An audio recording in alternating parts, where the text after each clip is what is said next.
Welcome to Nkani With Nkashiyandi, where we talk about stories of the unsung heroes. So in today's conversation, I'll be joined by Margaret Mungalu, aka Maggie Mungalu. Maggie is a former Big Brother Africa contestant, an award-winning caterer, and a former nursing student. Join us as we dive into this wonderful conversation of Maggie's journey. Welcome, Maggie, to Nkani With Nkashiyandi. Maggie, you were such an iconic member of Big Brother Africa. Yes. And you actually made me watch that the entire time. However, I want everybody watching this episode to just have a feeling or understanding of what your experience was like in Big Brother. Take us back to 2009. What was it like when you entered the house? What was Maggie thinking? What was going on during that time? Thank you so much for having me, Stephanie. That's like, say, 13, 14 years ago. It was a very good experience, though I wouldn't do it again. You're so much in the limelight. And I didn't expect what I found in the house. You didn't expect it? I didn't expect it at all. Yeah, it was a good experience. It brought a lot of exposure, but it felt like a dream, like from the interviews, from the time I was selected, from the time I was told to go for another interview at Endemol in South Africa, I didn't last very long. But the few weeks that I was in there was a very, very good experience. But it's very overwhelming because you meet like different characters. And the revolution that I was in was the first one where they had two from each country. Right. So I didn't know that. It was a shock. They said Maggie from Zambia.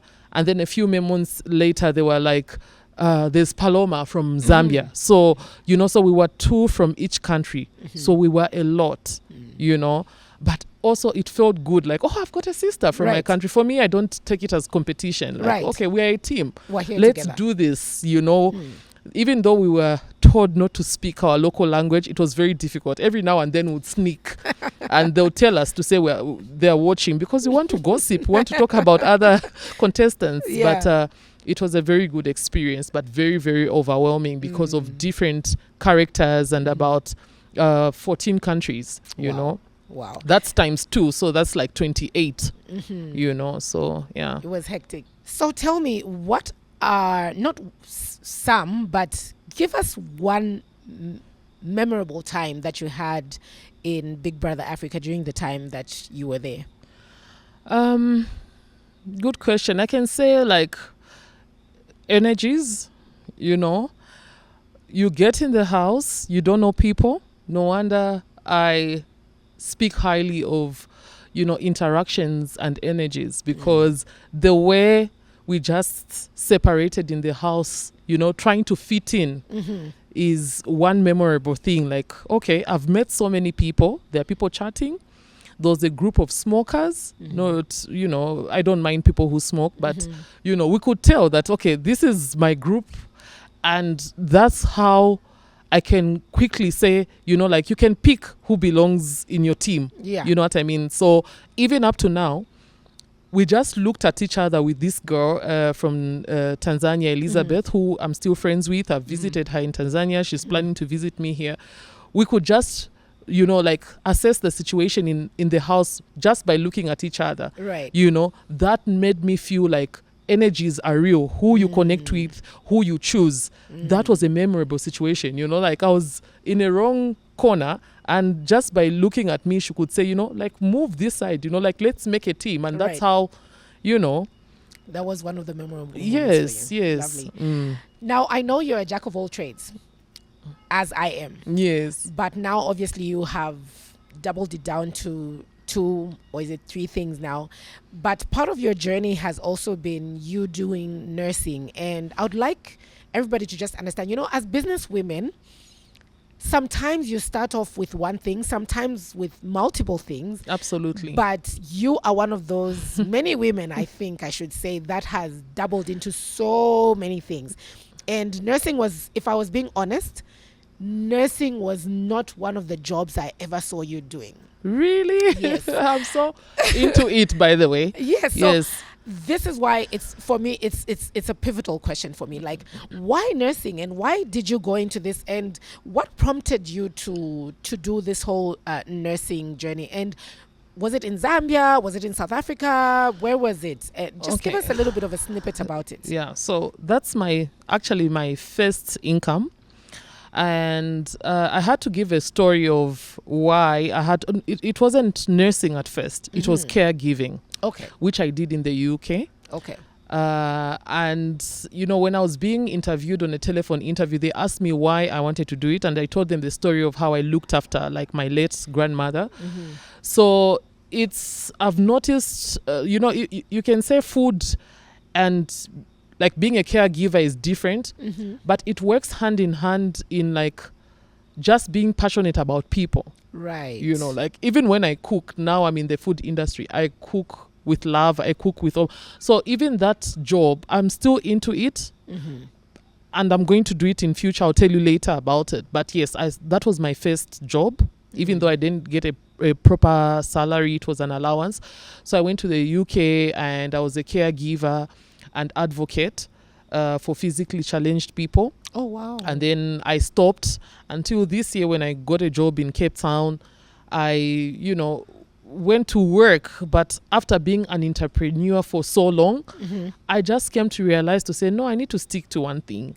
I cannot be into culinary and catering and do, like, I trained as an assistant nurse in 2023 in Johannesburg. So that's still in me. I'm still passionate about people, and I'll bring it in as a Mag Streets NGO in future. I need to get settled first. But yes, that's also my passion. But I've come to realize that entrepreneurship is P1 for me. Yes, I can work. I've had job offers, but I've come to learn to say I'm my own boss and I need to do what I'm really passionate about. Yeah. Yes. So now we've talked about nursing and Big Brother.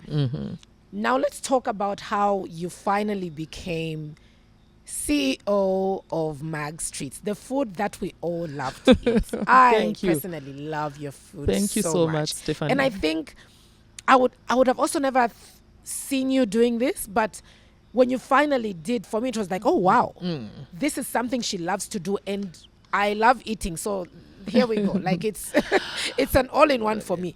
So where did you get your passion for cooking, and how did you discover that this is what you finally wanted to do as your core business? So coming to that, I was always in the kitchen with my mother at a tender age.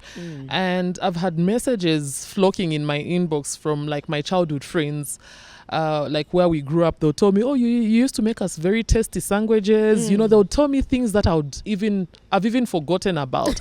So I've always loved being in the kitchen. This is around like Christmas period. And I would organize, to my like Christmas carols. I'll tell everyone, like, give me little money so that I buy food and cook for you. So it started when I was much, much younger. I've always been a host. I've always loved people. And then being in the kitchen, I wouldn't want to eat alone. When I have food, I would go outside and call my friends, like, let's eat. Let's eat together. So I think life is a process. Yes. There's so much I can tell you that I'm even passionate about, even beauty. I can do nails, I can do massage, I can do pedicures and manicures.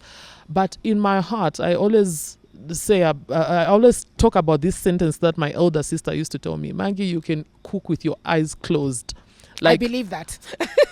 You can, like, I never feel lazy to just say, okay, prepare a meal for someone. Even when you're hungry, I would see a lot of my friends would sit around and just look at each other and see who's going to get up and prepare a meal, even when everyone is tired.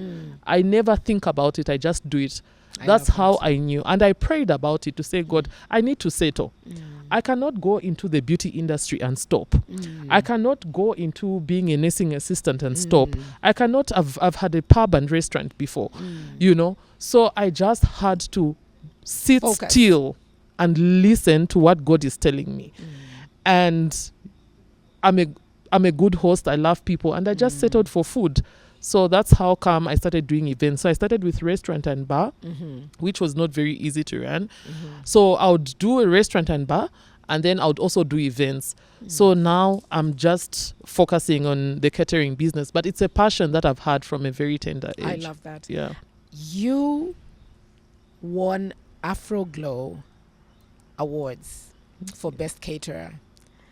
How did that feel? And what was it like being nominated? Like when you were nominated, like what went through your mind, and what did it feel like winning the award? Stephanie, I would say God's time is the best. Absolutely. And determination and effort. There's no shortcut to success. Absolutely. So I received a message from the director of Afroglow Awards, and I said, who nominated me? Then she kept on saying, the people we've seen. So people see your work. People see where you make effort, because when I'm catering, I don't take it as a joke. That's my effort. I even tell like my friends to say, like when I'm in that space, I had friends who told me, I want to come and test your food when you're catering for an event. Then I would get distracted until I made it clear to say, that's my office. I don't come to your office when I work, when you're working. So I take what I do very seriously. I started very small, and my business is growing, and people are seeing, because when I deliver the food and when I set up and when I go to an event, people can see that. Even you, Stephanie, if you hire me for maybe an event like a birthday party, just because we know each other, I shouldn't be seated there. I've been offered wine, I've been offered drinks. I said, no, thank you. Not now. So I'm I try to be very professional and serious with what I do. So when I prayed about Mag Streets, I came out with the name Mag Streets because, everyone will say, when you're with Maggie, she will treat you. That's how I came up with the name, by the way. And, it's just determination. As long as you don't give up. I've paused before. Remember, I had even traveled. Sometimes it's okay to take a break. Yes. But, it's the passion. Yes. It's the passion. I do it with all my heart. I go out of my way. Like, okay, I've got an event. What else can I do for Sue to make her event more memorable? Right. Like this weekend I've got an event.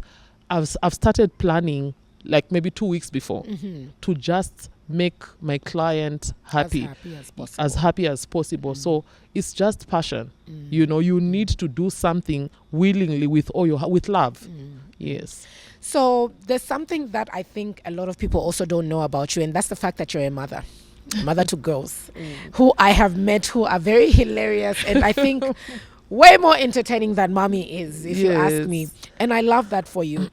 Tell me something about, like, in terms of being a mother and how it has transformed you and motivated you possibly to do all these businesses and do all these multiple ventures that you've gotten into. What was it like being a mother for the first time, and, now seeing your babies grow into the little ladies that they are now, and how have you involved them in the business? Yeah, it's not an easy road because you have to balance. So I try, especially during the week is when I try and spend time with them.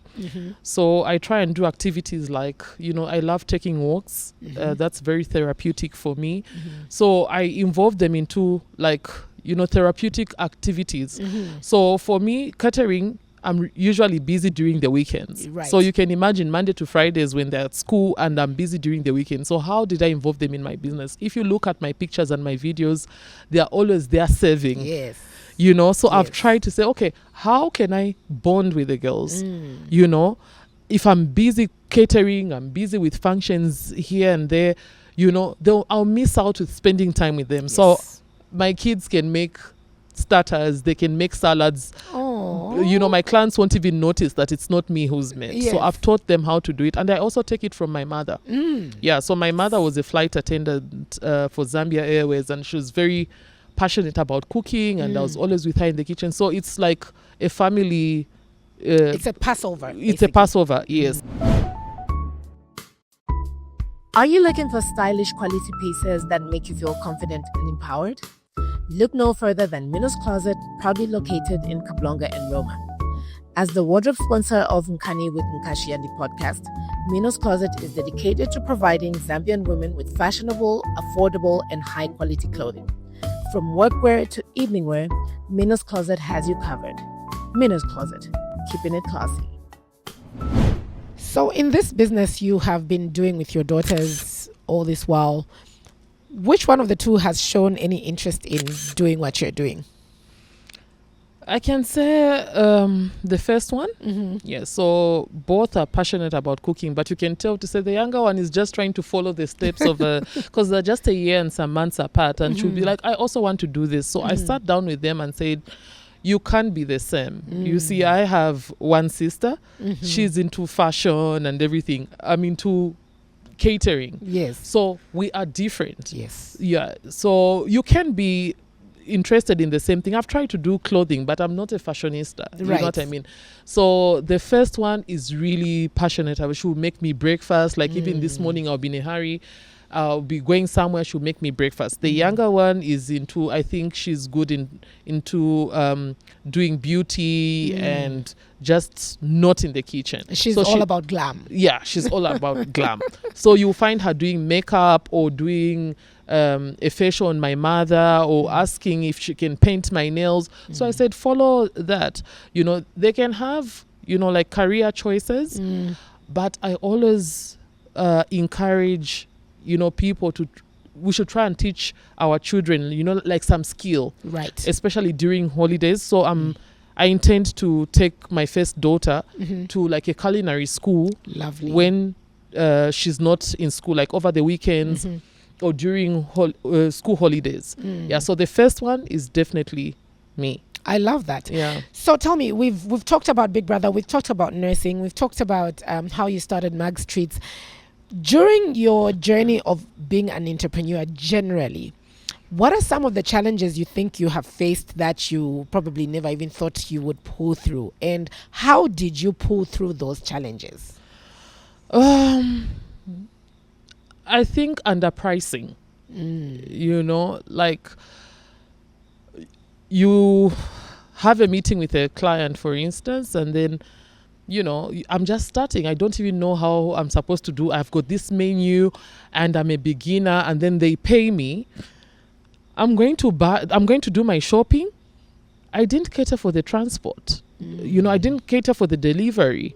I didn't cater for what I need to pay my workers, you know, because you know how catering is very involving. Yes. So those are some of the challenges. And then hiring things, you know, like now I'm slowly investing in my business. I've got chefing dishes, I've got stretch tents, I've got, you know, cutlery. I never had that in the beginning, you know. So you find a client has given me money and it's all gone before the event. How do I go back to that client to say you didn't give me enough? You can't.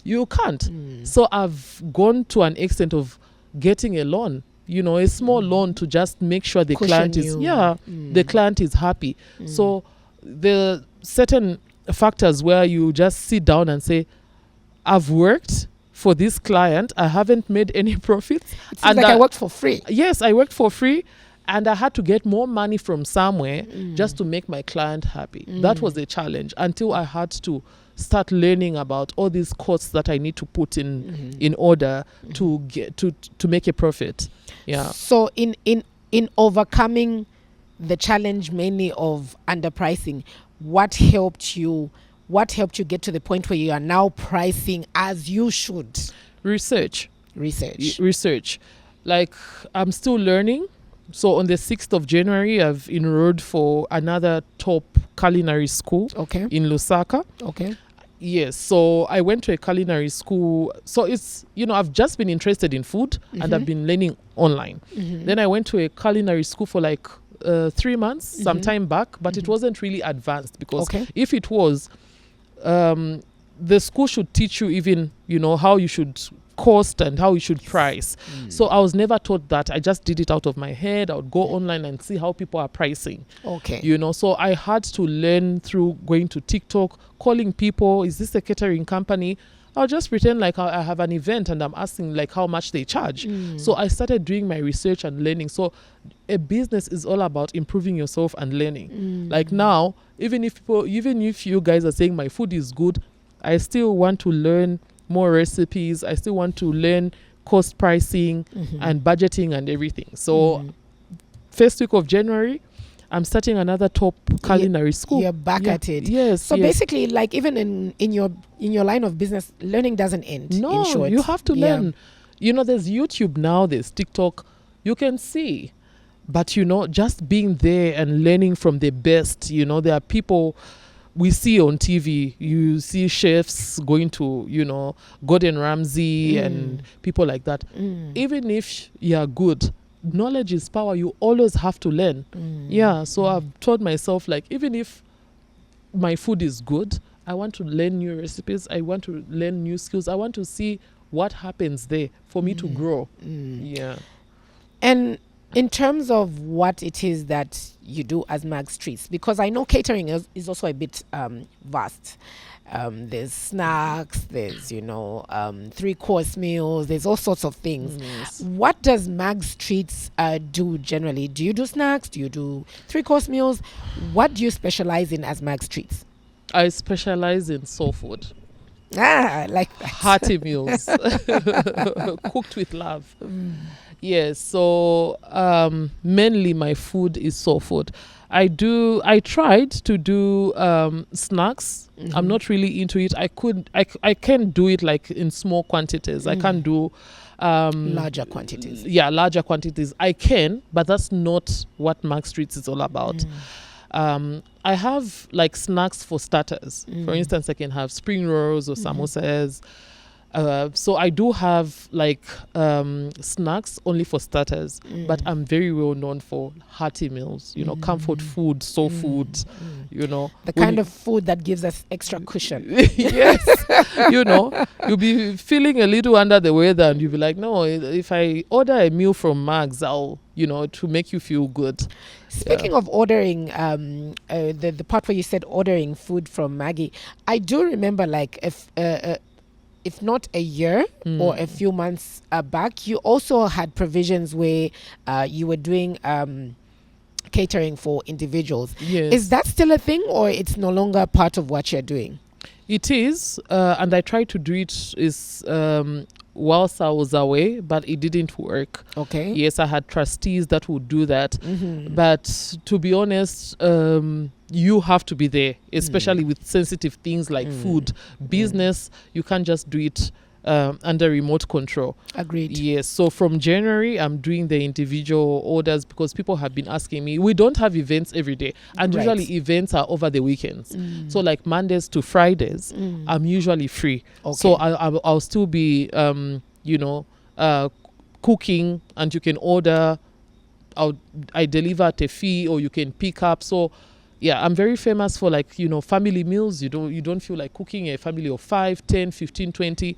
You pick up the food or I deliver. Nice, so, I love that. From January 2026, that's still on. We love that. Yeah. Now, as the Maggie now, this is my common question to all the people that I interview.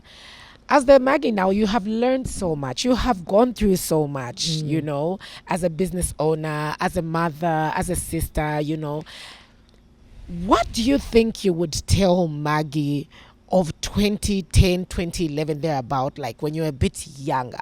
What piece of advice would you be giving Maggie? Like, what advice would you be looking back and telling yourself to say, girl, this is what you need to do? Very good question, Stephanie. That's a very good question. I would say, we don't have to learn from, we say we learn from experience, but we can also learn from others. I don't need to wait and do something. You can tell me your story and I can take precaution. You know what I mean? I've learned through that journey. I've made mistakes. But the lesson I can tell Maggie is like, calm down. I think I was all over the place. Like I'm telling you, I can advise that Maggie. So, like go with that gut. I've always had this thing about venturing in the food business, but you always have that voice. Or we have just people who come by and then they tell you can do this, open a beauty parlor. I'll be there opening a beauty parlor. Do this, have one word, like know what you want, focus on what you want. I know we can divert in other businesses, but there's just that one thing that you're really passionate about.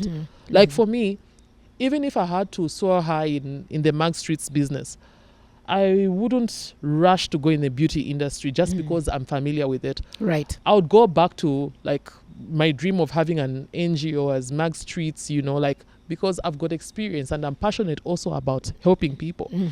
But I can't help those people without helping myself first. Correct. You know what I mean? So there's just that one thing that is in your heart that even your inner voice is telling you, but you keep on hearing outside voices and you keep on doubting yourself. So I would advise that Maggie 10 years ago to say, don't doubt yourself. Put your foot down and know what you want, I love that. Yeah. I love that. So now that we have advice for Maggie, there's young and upcoming Maggies out there, or even Stephanies, just people that are watching this interview that are looking up to this interview and being like, wow, I love what she said about herself and how she's gone through this whole journey. What's your advice to the younger generation that want to get into business generally? Either be it catering, be it events, just generally. What's your advice to a young girl that would love to venture into business? Yeah, my advice is entrepreneurship and business is not easy. But you can do it if you focus. And like I said, you have that inner voice and you doubt yourself because we come from different backgrounds. There's some people who, some of us, like if I'm down, I have a mother to motivate me. Some people don't have that. You know what I mean? Some people have that. I remember in Big Brother Africa, I was asked to give a speech and I was told how I was mocked about how tiny I was, how I was I'm still very tall. But, in school, before I even had children, I was very tiny. They called me names, They called me different names that I would have put me down, But so you have people who have this zeal. You have young girls who have this zeal to do something, but they are not motivated because maybe they've been bullied in school. They think they can't do it. They have very low self-esteem. What I can say is that if you know what you have, you've got the zeal to do it. Just do it. I've seen younger girls or just this generation commenting on posts on social media when they see flashy things and say, I wish I was like her. They'll comment, oh, you inspire me. How are you inspired without knowing how that person made their money? You know what I mean? So, and a lot of people are doing all sorts of things. So what I've just come to learn, you can win the lottery. Yes, you can be lucky. But from the books, documentaries, from the people that have been following, there's no shortcut to success. You just have to really work for it. Absolutely. Even me getting that award last week from AfriGlow, from being recognized, to tell you the truth, that recognition was worth it because I've worked hard for Mag Streets. I've lost money. I've gotten some loans to put in my business. There's no shortcut. To you just have to push and work hard and persevere. Absolutely. So now what next for Mag Streets now that we are at the award-winning part? Platinum. Right. What next for Mag Streets in the next 5-10 years? In the next 5-10 years, we're looking at having, like a space where, for me, it's not only about catering, for now I'm doing more of outside catering. Okay. Because, the garden that I use to do my catering at home is also like residential, so I'm only having small events. Okay. But in the next 5-10 years, God willing, I'm looking at having that, event place where you can book your food and you can have your wedding there. You can have a room where you can sleep if you have a wedding or a birthday party or things like that. I'm looking at Mag Streets as this reliable catering company, Yes, so I'm still into like the bar, pub and grill restaurant business. But for now, I'm focusing on events. And then when we settle, we have a place, because I have people who are telling me, we're not having events every day, but we miss your food. We miss you hosting us. We miss you serving us a drink at the bar after we were having a stressful day, So that's still like in line. But for now, it's events and catering. I love that. Yes. So you have that reliable caterer. Like, okay, it's Mag Streets, and you're relaxed, and your food will be served to perfection. Absolutely. We love that. Yes. Thank you so much, Maggie, for coming through to Nkani with Nkashiyandi. I enjoyed every bit of our conversation, and I look forward to seeing you soon. Hopefully, we'll be talking about bigger and better things. And yeah, we hope everybody enjoyed this conversation, and we hope you watch the next one too. Bye.